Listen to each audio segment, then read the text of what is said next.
Everyone has a choice.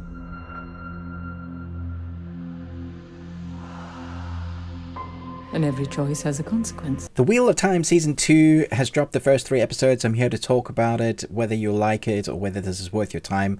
Let's jump in. Though Rand thought he destroyed the Dark One, evil is not gone from the world. Threats new and old seek out the young friends from the 2 rivers, now scattered over the world. The woman who found and guided them is now powerless to help, and so they must find other sources of strength in each other or in themselves, in the light or in the dark. To say Season 1 of The Wheel of Time had mixed reactions would be an understatement. To make no weapon with which one person may kill another, and never to use the one power as a weapon. There were those that had read the books and then watched the series and go, oh my gosh, you've changed so much. It is they who serve the world. This is not my Wheel of Time. This is not what I like. I didn't choose this path, but I will follow it. And then there were those like me who hadn't read the books at the time, came in and watched it and thought, yeah, that was pretty good. The whole world will burn. I can't allow it. Not the best thing I've ever seen, but as a fantasy story, I love the idea of the magic and the Trollocs and all of those.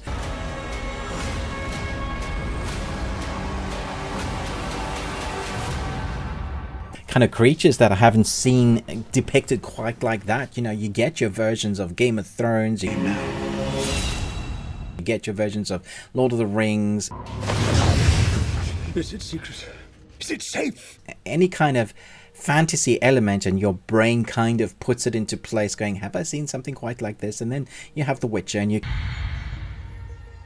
Is it true what they say? kind of settle into the sort of storytelling that they were going to do in Season 1. So for me, I loved covering these episodes every week. I thought it was really interesting. A lot of the fans that have read the book said, you got to go read the book. I have now read the first half of the first book, and I can see where they've changed things and why fans would be upset with certain characteristics. But you have to understand, when you're adapting a TV series to a massive world that you got to create like this, you've got to adapt what works for the TV series rather than what works for the books. This is a TV series, not a book adaptation. It's their adaptation taking what works for them. And so for them, this is what they give us. And Season 2, I went in and I was like, really hope that they're going to make Season 2 be as fun, but work on the things that didn't work and maybe give the fans something more than they want. I think it's almost impossible to help fans like everything. I think you're never going to please everybody, and if you do please everybody, then you got something that's bland.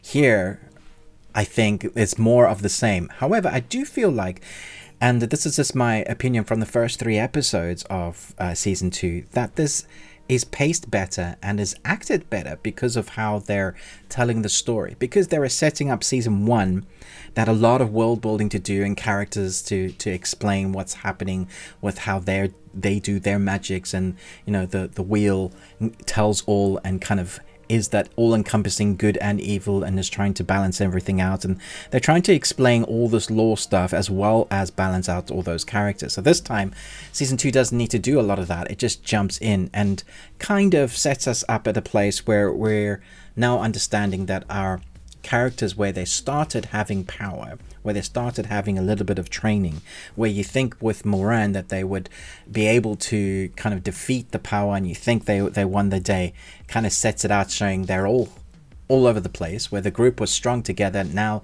they're not together at all. Together we face the impossible, but now in our separate corners of the world.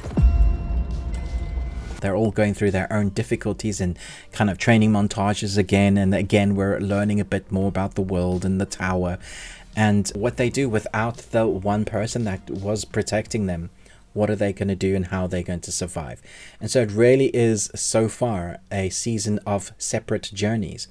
But this is working for me because it's less teen angsty that we had some of that in those episodes in Season 1, and much more serious. It feels darker, grittier, and I like what the characters are getting to do. At the end of episode 3, I remember thinking to myself, well, that was a really emotional bit. There are emotional ties to characters now because they can lean on what has happened, what they've built from Season 1, that we can really enjoy moments with characters in these 3 episodes that we've had. And I'm going to go and jump in and watch episode 4 because thankfully I've I've been given a number of episodes to watch as a reviewer. Sometimes we get little perks like that. I won't be doing spoilers, but I will be doing kind of what you can expect for this episode in the coming weeks as they give them to us. But for now, let me just say this is really enjoyable. I think it works with what was working in season 1. The set designs, the magic, the characters, the arcs, the darkness, they've embraced that more. There is one little drawback for me. I think at the moment the character of Rand, he is being used as a bit part character, and I presume there's going to be a lot more to do with him in the next coming episodes. I know how to control it. The last battle's coming. But for now, Rand just feels pointless. He's had little things to do here and there, and especially in episode 3, they start building up that character a bit more and using him a bit more. But for now, I'm more focused on what is happening with our other characters and what it means for them having the power, but not being the one that's going to control it all.